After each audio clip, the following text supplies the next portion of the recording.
রাতের বেলার ১ ঘন্টা গোছানো কাজ আমাদেরকে সুন্দর একটা সকাল উপহার দিতে পারে।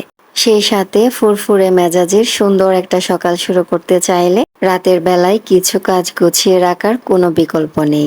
বিকাল থেকে রাত পর্যন্ত আমার একটা ব্যস্ত সময় আপনাদের সাথে আমার আজকের ভিডিওতে শেয়ার করেছি। আশা করছি আপনাদের কাছে বরাবরের মতো আমার আজকের ভিডিও ভালো লাগবে। হ্যালো ভিউয়ার্স, আসসালামু আলাইকুম। নতুন আরও একটা ভিডিওতে আপনাদের সবাইকে ওয়েলকাম করছি। কেমন আছেন আপনারা সবাই? আশা করছি আল্লাহর রহমতে সবাই খুব ভালো আছেন। আমরা আলহামদুলিল্লাহ ভালো আছি। সেদিন বিকেলে আমার জোহান বাবাকে তার সাইকেলটা নিয়ে নিচে গিয়েছিলাম যেন সে একটু সাইকেল চালাতে পারে খোলা রাস্তায়। তো তাকে নিয়ে বেশ কিছুটা সময় কাটিয়ে বাসায় চলে আসি। সাইকেলটা কিনেছি বেশ অনেক দিন হয়ে গিয়েছে, কিন্তু আমার ছেলে সেভাবে করে ইন্টারেস্ট পায় না সাইকেলটা চালানোতে। তো যার কারণে ভেবেছি একটু খোলা রাস্তায় বা একটু খোলামেলা জায়গায় যদি তাকে সাইকেলটা চালাতে দিই তাহলে হয়তো বা চালাতে চালাতে একটু অভ্যস্ত হয়ে যাবে বা একটু ইন্টারেস্টও পাবে আর কি। তো সেটার জন্য ইদানিং একটু তাকে নিয়ে মাঝে মাঝে বিকাল টাইমে বের হওয়ার চেষ্টা করি। মাগরিবের নামাজের আগে বাসায় চলে আসি। তারপরে বেশ কিছুটা সময় ছিল নামাজের আগে, তখন মনে হচ্ছিল একটু সুন্দর করে মানে জম্পেশ আয়েশ করে কফি খাবো। আমার আবার চা বা কফি শুধু শুধু খেতে ভালো লাগে না, সেই সাথে কিছু একটা না থাকলে আসলে কেমন যেন মানে খালি খালি লাগে। তো সেদিন মনে হচ্ছিল ফ্রোজেন যে পরোটা যেটা বাইরে থেকে কিনে এনেছিলাম, লো ফ্যাট পরোটা যেটাকে বলে, তো সেটা বের করি, ভাবলাম দুইটা একটু করে ভেজে নেই।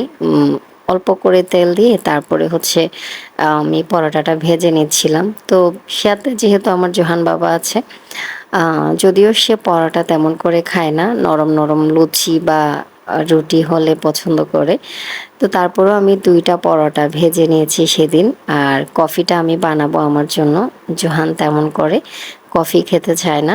তো তাকে অন্য কিছু দিব, কি দিব ভাবতে ভাবতে ভাবছিলাম তার জন্য একটা ডিম পোস্ট করে নেওয়া যায়, তাহলে সেক্ষেত্রে অল্প একটু যদি সে পরোটা খায় তো সেই সাথে একটু করে ডিম পোস্টটাও যদি খাওয়াতে পারি তাহলে আমার মনে হয় বেশ অনেকটা সময় থাকতে পারবে, মানে যতক্ষণ না পর্যন্ত ডিনার করছে আর কি। তো এই তো যে ভাবা সেই কাজ, আমি কফি বানিয়ে নিচ্ছি, সেই সাথে পরোটাও ভেজে নিয়েছি, ডিম ভাজাটা বাকি আছে সেটাও করে নিব। আমার গত ভিডিওতে মুন্নি সবুজ আইডি থেকে আপু একটা কমেন্ট করেছিল, লেখা ছিল, আসসালামু আলাইকুম আপু, happy birthday to you Johan. আপুর ভিডিও দেখা শুরু হয়েছিল RFL বেস্ট বাইয়ের ভিডিও দিয়ে। আল্লাহ পাক সবাইকে সুস্থ রাখুক এবং ভালো রাখুক। আচ্ছা, আমি যেই ফোমারটা মানে ইতিমধ্যেই আপনাদের সাথে শেয়ার করেছিলাম লাস্ট ভিডিওতে, এই তো ফোমারটা দিয়ে আমি আজকে হট কফি বানাচ্ছি। তো এটা ফোম করতে যেয়ে আমার কাছে মনে হয়েছে ছোট্ট কাপ বা মগের মধ্যে ফোম করতে গেলে না এটা আশেপাশে এত বেশি ছিটকে পড়ে যে আবার একদম সুন্দর করে জালি টালি দিয়ে সাবান দিয়ে ভালো করে ধুয়ে ফেলতে হয় জায়গাটা, মানে কফির ছিটাটা এত বেশি পড়ে আর কি। তো একটু বড় কোনো কাপে বা মগে যদি এটা ফোম করা যায় সেক্ষেত্রে এই সমস্যাটা আসলে হবে না। যাই হোক, আমি আমার কফিটা বানিয়ে নিচ্ছি, দেখতে কতটা সুন্দর হয়েছে বা একদম ফোমি ফোমি একটা কফি হয়েছে সেটা তো আপনাদের সাথে শেয়ার করছি। আমার তো খুব ভালো লাগছিল এটা দেখে এবং খেতেও খুব মজা হয়েছিল। এনিওয়েজ, মুন্নি আপু আপনাকে অনেক অনেক থ্যাংক ইউ, কারণ এত সুন্দর করে আপনি কমেন্টটা করেছেন এবং সেই সাথে জানিয়েছেন সেই কবে RFL বেস্ট বাইয়ের ভিডিও আমি দিতাম, মনে হয় আজকে থেকে ২ বছর প্লাস সময় আগে। সেই সময় থেকে আপনি আমার ভিডিও দেখেন, এটা আসলে শুনতে আমার খুব ভালো লাগছিল। এত লম্বা সময় ধরে আপনি আমার সাথে আছেন, আপনাকে অনেক অনেক থ্যাংক ইউ আপু, মন থেকে অনেক ভালোবাসা এবং কৃতজ্ঞতা। আসলে মানে আমাদের তেমন কোনো অ্যাচিভমেন্ট এখানে নেই, এত কম মানুষ আমাদের দেখে, সেই এত কম মানুষের মধ্যেও ১-২ জন মানুষ যদি দীর্ঘ সময় ধরে সাথে থেকে যায় না, আমার কাছে মনে হয় এটাই আমাদের অ্যাচিভমেন্ট, এটাই আমাদের প্রতি আপনাদের ভালোবাসা। এই ভালোবাসার জন্যই তো আমরা আসলে ভিডিও দিয়ে যাই। এত ছোট্ট এক একজন ক্রিয়েটর আমরা, আমাদের মানে হাজার হাজার ক্রিয়েটর আছে, এর মধ্যে আপনি আমাকে এত দিন ধরে দেখে যাচ্ছেন, এটাও একটা আমার নিজের কাছে খুব ভালো লাগার খুবই গর্বের একটা বিষয় মনে হয়েছে। এনিওয়েজ অনেক কথা বলেছি। থ্যাংক ইউ আবারও। যারাই আমাকে এরকম দীর্ঘ সময় ধরে দেখছেন, আপনারাও চাইলে আমাকে কমেন্ট করে জানাতে পারেন। আপনাদের জন্য আমার মন থেকে অনেক, অনেক দোয়া, ভালোবাসা এবং কৃতজ্ঞতা। মা ছেলে সুন্দর করে নাস্তা করেছি, তারপর মাগরিবের নামাজও পড়েছি। এরপরে আমার কাছে মনে পড়ে গিয়েছে আমার তো কিছু গ্রোসারি দরকার ছিল। তো সেটা চিন্তা করে আসলে একটু সামনে যে বাজার আছে সেখানে গিয়েছিলাম। ওখানে একটা সুপার শপে গিয়েছি। তো আমার যা দরকার ছিল এরকম ছোট, ছোট কিছু জিনিসপাতি নিয়েছি। সেই সাথে এখানে কিছু ফ্রুটসও কিনে নিয়েছি আমি। যেমন এখানে ক্যাপসিকাম কিনেছি। তারপর খেজুরটা দেখতে পাচ্ছেন, এটা আমার খুব পছন্দের একটা খেজুর।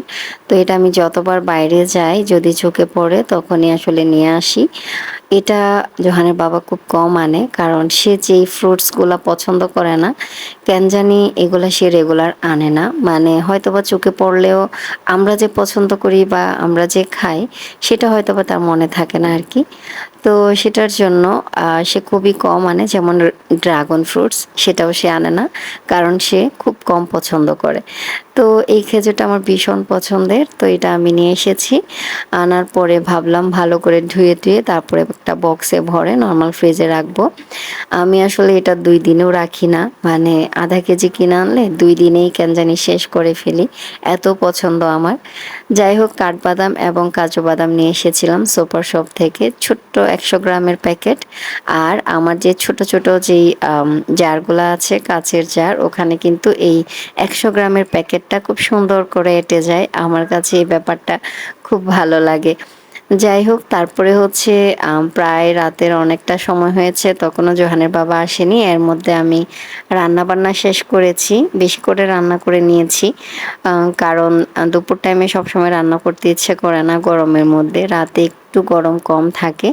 আর তাছাড়া আপনারা যাদের এখন গ্যাসের সমস্যা চলছে, মানে সারাদিন গ্যাস থাকে না, শুধু রাতের বেলা থাকে বা দিনে একদম নিভু টাইপের অল্প গ্যাস থাকে, আপনারাও চাইলে রাতের বেলা বেশি করে রান্নাবান্না করে রেখে তারপরে রাতে খাওয়া দাওয়ার পরে সেটা হচ্ছে ফ্রিজে রেখে দিতে পারেন। পরের দিন দুপুরে পর্যন্ত যেন চলে যায় আরকি। সেক্ষেত্রে পরের দিন দুপুরে আর রান্নাবান্নার ঝামেলাও কম থাকবে। গ্যাসের যে সমস্যা সেটাও কম ফিল করবেন, সাফার কম করবেন আরকি।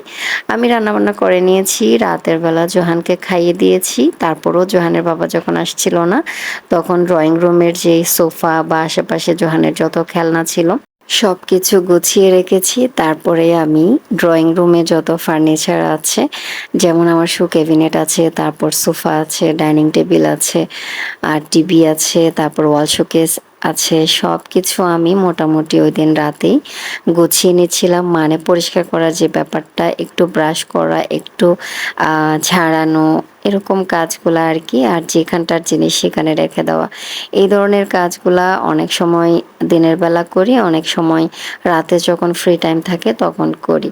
আমার কাছে মনে হয় রাতে যদি আপনি ড্রয়িং রুম বা ডাইনিংটা খুব সুন্দর করে গুছিয়ে রেখে ঘুমাতে পারেন, পরের দিন সকালবেলা দেখবেন যে সুন্দর একটা পরিপাটি গোছানো ড্রয়িং রুম আছে। ড্রয়িং রুমে আসলে মানুষ ঢোকা মাত্র যেহেতু বসে বা যে কেউ আসলেই দরজাটা খোলা মাত্রই আসলে ড্রয়িং ডাইনিংটা দেখা যায়।